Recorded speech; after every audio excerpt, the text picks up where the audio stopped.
Dhimbja e qafës, apo ajo që ne zakonisht e quajmë cervikale, është një nga kesat më të shpeshta në kohët e sotme, jo vetëm të rriturit, por edhe moshat e reja kanë filluar të kenë këtë problemin e dhimbjes së qafës. Se çfarë është ajo, si lind, si ndodh edhe nga pikpamja strukturore, apo edhe ushtrimet apo mendimet e profesionistëve, do t'i kemi tani bashkë me disa ushtrime të thjeshta të shpejta për t'i ndihmuar sadopak në shtëpi shikuesit tanë. Jam me eksperten e fizioterapisë, njëkohësisht edhe pedagoge Ledina Nikolla. Mirë se erdhe, dashur. Gjithmonë në ndihmë të pacientëve, në ndihmë të atyre që ka nevojë dhe mundësi për ta parë këtë emision, që të mësojmë diçka nga ana profesionale, nga një eksperte si ju, të kuptojmë se çfarë ndodh me këto dhimbje të qafës. Një trakt shumë të rëndësishëm, që është një trakt shumë i shpejt që ndodh patologjisë të ndryshme. Trakti cervikal apo qafa që i themi në gjuhën popullore është një trakt i cili përbëhet nga 7 vertebra, pra nga 7 rruazat e trupit njeriu, të cilat në mes tyre kalon partë sekurizore. Duke qenë se kalon partë sekurizore, anash saj kalojnë dhe nervat. Kështu që ndaj shumica e njerëzve që kanë probleme me qafën ndjejnë her pas here dhimbje krahu, dhimbje gishtërinj dhe her pas here thonë më dhem krahu, nuk vetëm qafën. Në fakt është iradimi që vjen nga qafa.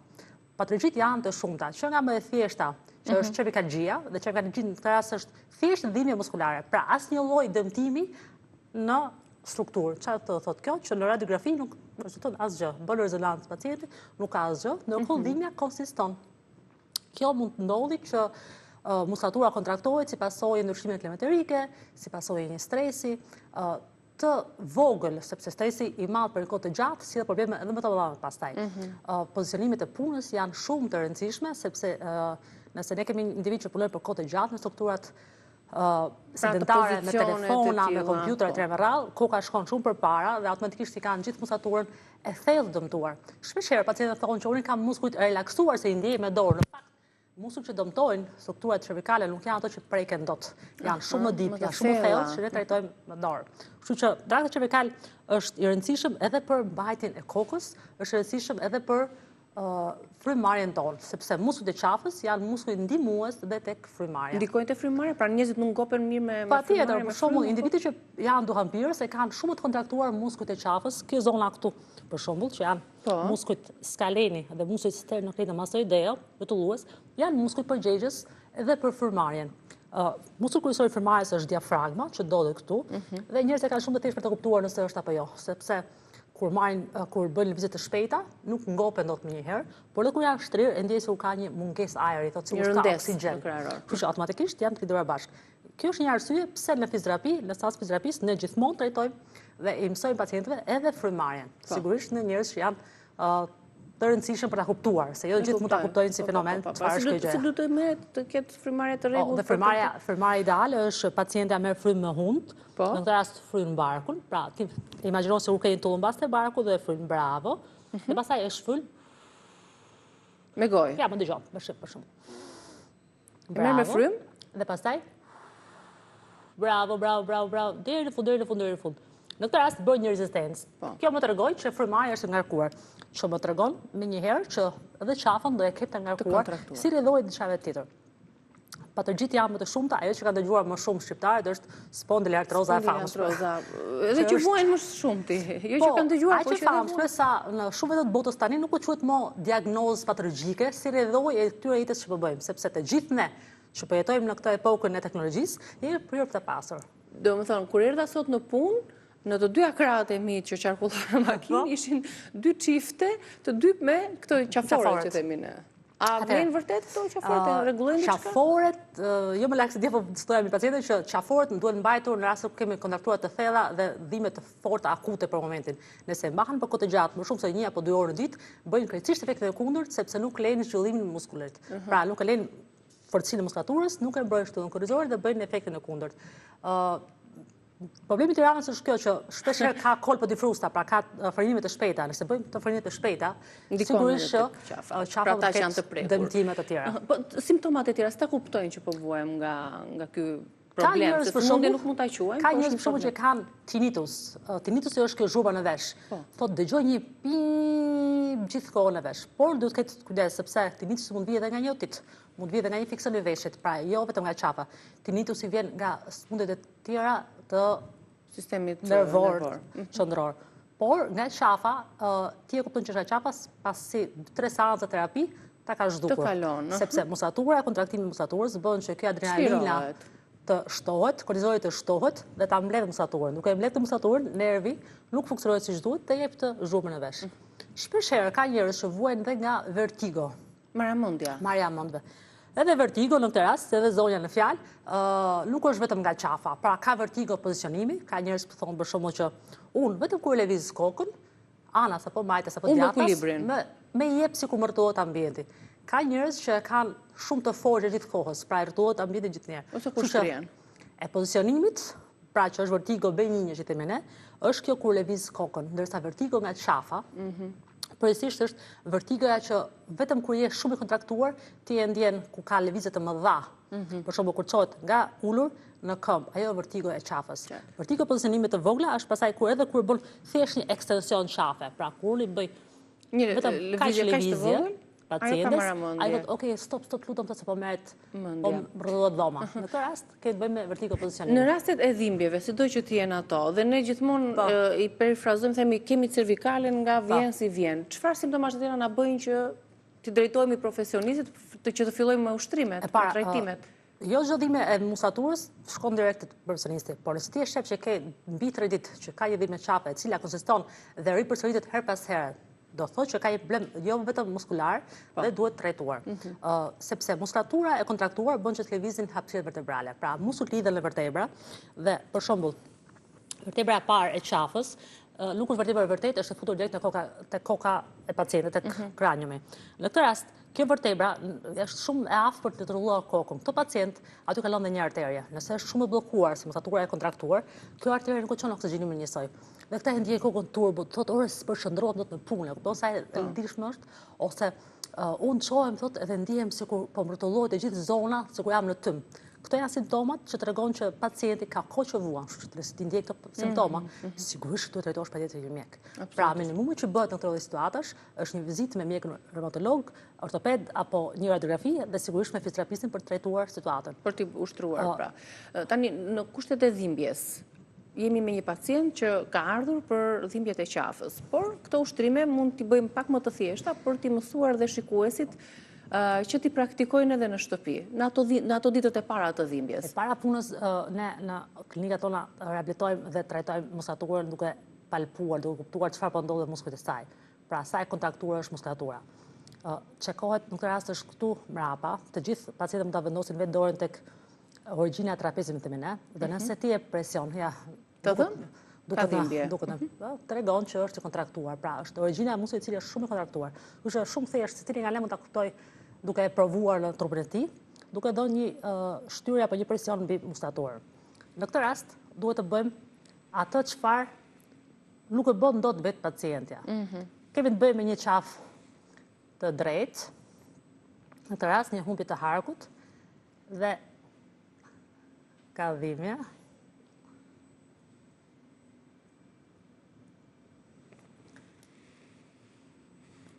Dhe në anën tjetër kemi të bëjmë me një sternocleidomastoideo, që është muskull rrotullues i qafës dhe është muskull përgjegjës edhe për torticolisin, i cili është i kontraktuar. Çfarë mund bëj vetë një pacient i tillë në shtëpi? Është që thjesht në kushtet normale, pa jastik poshtë kokës, mund të bëj lëvizjet ato çfarë i mungon kokës së tij. Një ekstension i lehtë, pra një përthyrje nga mrapa e kokës dhe mundohet të përqendrohet. Çfarë bën kjo lloj lëvizje? Ndihmon në rritjen e harkut. Duke qenë se kemi pacientë të cila ka humb harkun në lordozës, pra vetë shafa ka një hark, quhet lordozë. Kur e kemi të humbur këtë harkun, këtë pacient kanë marrëmendje, siç është dhe rasti i zonjës, kanë marrëmendje dhe tinnitus të vazhdueshëm, sepse thamë kjo vertebra C1 dhe C2 është përgjegjëse kryesisht për këtë lloj arsyesh dhe ja provokojmë. Në këtë lloj provokimi bëjmë që muskujt ekstensor të lirohen më shumë. Pra ato që janë të kontraktuar fillojnë lirohen. Pacienti mund ta bëjë këtë lëvizje, pra ngritjen e qafës, drejtimin e saj në dysheme, pa jastik. Ngritjen e harkut. Ngritjen e harkut, po. E bën 10 herë nga 10 sekonda. Duhet bërë shumë mut dhe shumë ëmbël. Pra të gjitha lëvizjet që janë frustrante, të shpejta, janë të gjitha të kundërndikuara, përveç se janë në etapat e fundit të terapisë, kur ja këshillon mjeku fizioterapist. Përndryshe janë të ngarkuar. Pra, shpesh herë ka pacientë që më thonë, kam parë filan video, kam parë filan ushtrim. Jo, nuk duhet bërë ushtrimet. Sepse tjetër strukturë dhe problematikë ka një pacient, tjetër një pacient. Ndryshon krejtësisht plan trajtimi dhe plani ushtrimor në fazën akute, subakute dhe në fazën kronike. Pra në fazën kur kemi shumë dhimbje, çdo gjë bëhet shumë e butë dhe ulet inflamacioni. Ulja e inflamacionit bëhet vetëm duke qetësuar zonën, në këtë rast terapia me të ngrohtë vetëm në muskujt distal. Atë të thoja, borset me ujë të ngrohtë apo të vakët? Vetëm në muskujt distal është shumë e rëndësishme sepse çfarë bën në ngrohtë në këtë rast? Dilatacion, hapen të gjakut, qarkullohet më shumë gjak dhe në këtë rast pacienti furnizot më shumë oksigjen dhe trupi vetë rigjeron. Se në fund fare gjithë ne mjekët nuk është se bëjmë magjira, ne në këtë rast ndihmojmë trupin. Sa kohë duhet ta lëmë ato ujin e ngrohtë ose borsen me ujë të ngrohtë në qafë? Se ka njerëz që mbajnë gjithë natën ose shumë orë të gjata, ka kundërindikacion. Nga 5 deri në 1 çerek ore është mjaftueshëm për ta ndihmuar sistemin tonë muskular, sepse kontraktura ka nevojë për të oksigjenuar. Çfarë është kontraktura në vetë? Është shkurtimi i kësaj gjatësisë muskulare, e cila mund të shkaktojë më vonë edhe dhimbje të vazhdueshme.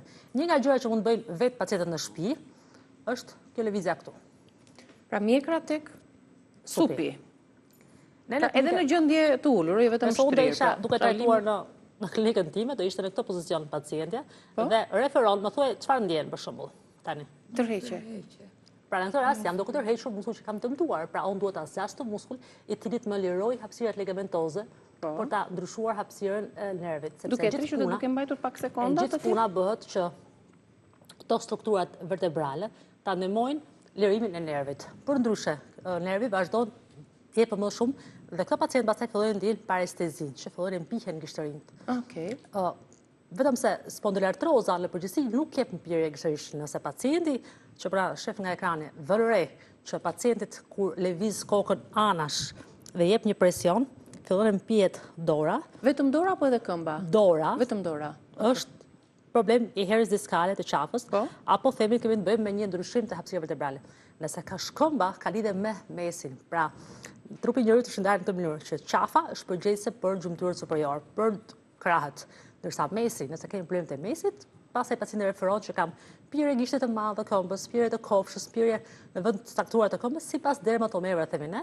Pastaj nëse mpihen të dyja ka një problem tjetër që do të thotë që ka të dyja. Jo, nuk do të thotë që mund të jenë të dyja. Mund të jenë të dyja. Dhe shumica e njerëzve në Shqipëri fatkeqësisht janë të dyja sepse i kanë lënë për të avancuar. Pra, duke qenë se i kanë lënë për të avancuar, kjo është një nga gjërat kryesore. Dhe përveç se i kanë lënë të avancuar, vazhdojnë të kenë ato posturat e gabuara dhe kjo është më e dëmshme akoma. Po, patjetër. Tani ka medikamente përveç ushtrimeve fizioterapike për këto probleme? Antiinflamatorët janë ato që rekomandojnë pjesë e mirë e mjekëve reumatolog, por duke qenë se janë procese mekanike, zgjidhja vetëm në gjithë botën është fizioterapia dhe ushtrimi. Pra gjithë puna manuale bëhet për të shkuar për të ushtrimet. Unë të kam vënë re që pra ndoshta edhe ka dhe fizioterapeutë të tjerë, por që ti punon shumë me dorë manualisht. A është më efektshme kjo se sa me pajisje? Është më e rëndësishme, më thënë drejtën, edhe pse reklamohen shumë aparaturat, edhe pse kushtojnë shumë etj me radhë, asnjë gjë nuk ka si dora, sepse ne e dim sigurisht ndër profesioniste.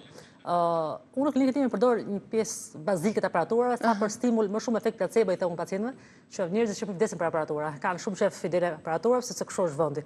Kanë si besim thonë që ka ardhur diçka që mund të ndihmojë. Ndërkohë që ti ke 40 vite për atë gjë për ta mësuar me dorë. Sepse është dora, ndjeshmëria që e shikon më mirë muskulin edhe sepse nuk është aq e thjeshtë.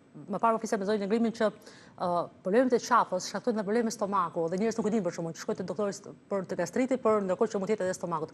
Pra nuk është kaq i thjeshtë trupi i njeriu. Pra është duhet të studiuar shumë. Interesante se kisha dëgjuar ndonjëherë që problemet e qafës mund të shkaktojnë edhe sëmundje të stomakut. Kështu që përveç këtyre terapive, pra ushtrimeve, se ka njerëz që i nisin, fillojnë të ndjejnë një lloj përmirësimi dhe më pas i ndërpresin. A është normale apo frikthehet? Një nga gjërat që ndodh më shpesh është kjo, sepse ikën dhimbja, pra mas 2-3 seanca fillon lëre dhimbja dhe mendoj që është ka mbaruar procesi. Jo, ka filluar të ikë dhimbja, që është procesi i parë i punës. Duhet rimodeluar edhe një herë trupi për ta futur në gjendje si duhet të jetë dhe pastaj duhet të mbyllur, në këtë rast i themi ne ushtrime mbyllëse, dhe pastaj ti mund të jesh gati për vazhduarit e tënde, që duhet mbash protokollin e punës. Pra, ja pse degenerojnë më shumë spondylartrozat, sepse nuk e mbajnë sistemin apo ritmin vazhdueshëm. Hamazas ka më dhimbje. Pra, sa është zona e rrezikut të dhimbje, alarmohen, do bëjnë çdo gjë. Pas 2 javësh, mirëpafshim, nuk ka asgjë. Dhe kjo është arsyeja pse degenerojnë. Kjo është gabimi më i madh. 2 ushtrimet e tjera, pra, ngritja e qafës, i harkut të qafës, bashkimi i mjekrës me supin dhe 2-3 të tjera tani në minutat e fundit, meqense janë shumë të domosdoshme për ushtrimin i cili ndihmon shumë në zgjatjen e muskulaturës cervikale anteriore, që janë muskujt e përparëm skaleni dhe sternocleidomastoideo. Pra varim kokën, si të thua, varja krevatit? Të divani apo të krevatit, duke e njëta zgjatur. gjë bëhet edhe përmbys. Okej. Njëta gjë bëhet përmbys. Keni parasysh që shumica pacientëve nuk kanë, po më hanë dora për të bërë një teknikë, kështu që do e bëj. Është sëmundje profesionale, Ledina. Ka shumë të ngarkuar hapësirat vertebrale. Shumica pacientëve kanë muskujt shumë të lëshuar. Duke pas shumë të lëshuar, ne i bëjmë testim muskular për të kuptuar sa është forca muskulare. Për shembull, unë i them zonjës që çoje kokën lart, çoje fort, çoje kokën lart. Ngri kokën. E kupton s'ka forcë. Pra, kjo tregon që muskujt janë shumë të lëshuar. Pra, tregon që s'ka asnjë gjë që mund ta mbrojë kolon vertebrale. Do thotë që ka një punë shumë të thellë, edhe pse zonja mund të ishte për shkak që s'ka fare dhimbje. Ka njerëz që s'kan fare dhimbje, por ka një detyrim është. Pra, duhet theksuar që jo vetëm dhimbja është ajo që tregon sa është grada. Grada është dhimbja është një nga shenjat që ne zbatojmë. Dhe ne nuk e kemi dhe kulturën apo jo të bërit një ekoje, të një grafie, të një kontrolli para se të fillojnë dhimbjet. Deri po erdhi dhimbja, nuk ka kontroll. Ne kemi dhe mungesën e kulturës për të ruajtur ekzamenimet e vjetra. Pra, unë i kërkoj gjithmonë pacientit mi që më gjej pak grafinë që e pas para 5 vitesh apo 10 vitesh, sepse ajo e vjetra shërben shumë për të parë sa ka ecur, sa ka evoluar, sepse në spondylartroz këtë bëjmë një studie degenerative që ne e dim çdo eci. Por, në mënyra sa shpejt ka ecur dhe si ka ecur, tregon se sa është kujdes ky pacient dhe si e ka organizmin, përveç gjërave të tjera. Se nëse ka një pacient që ka trajtuar, se ka njerëz sa duash për shkak që ka 20 vite me hernie dhe janë vend numëro, nuk kanë as nevojë për kirurgji. Ka njerëz që sot janë me hernie, pasi viti është dash kirurgjia sepse kanë dështuar çdo lloj terapie, sepse nuk kanë. Cilat mosha të vinë më shumë me këto probleme? Fatkeqësisht se ka një dyndje, ka një masivitet. Fatkeqësisht është ulur shumë mosha. Pra, para nuk kemi pas fëmijë me hernie dhe me probleme të tilla. Tani rrugës, prindi një fëmijë 6 vjeçar, po më shkotet për njëjtën diagnozë. Që flasim tani, 6 vjeç. Kështu që pra postura e gabuar, ekranet. Postura e gabuar, mungesa e sportit, mungesa e oksigjenimit, stresi që edhe fëmijët kanë shumë, edhe pse nuk e kuptojnë dot. Se thash, nuk e kuptojnë shumë mirë pacientët historinë e stresit. Stresi ka të bëjë shumë sepse është një qark i mbyllur. Kur ne kemi stres, çlirohet, rritet adrenalina, rritet kortizoli, trupi kujdes se është në alert, musakulatura mblidhet për të mbrojtur, musakulatura mblidhet ndërkohë që jep sinjale trurit që do të mblidhet më shumë. Pra ka një rreth vicioz i cili ngjelet në atë dhe duhet. Këshilla më e thjeshtë mund të them është një seancë terapi mirëmbajtje në javë nuk kushton asgjë. Pra, edhe kur s'ke probleme cervikale apo të shtutës korrizore, ka një seancë terapi profesionale e mirë nuk kushton askujt asgjë. Siç mirëmbajmë pamjen e jashtë. Ajo pastaj është një gjë tjetër që do të folur. Faleminderit Ledina, vazhdojmë me ushtrimet ndërkohë ne për ta shijuar dhe Milda plotësisht punën e fizioterapistes. Ne do të shkëputemi për publicitet. Rikthehemi.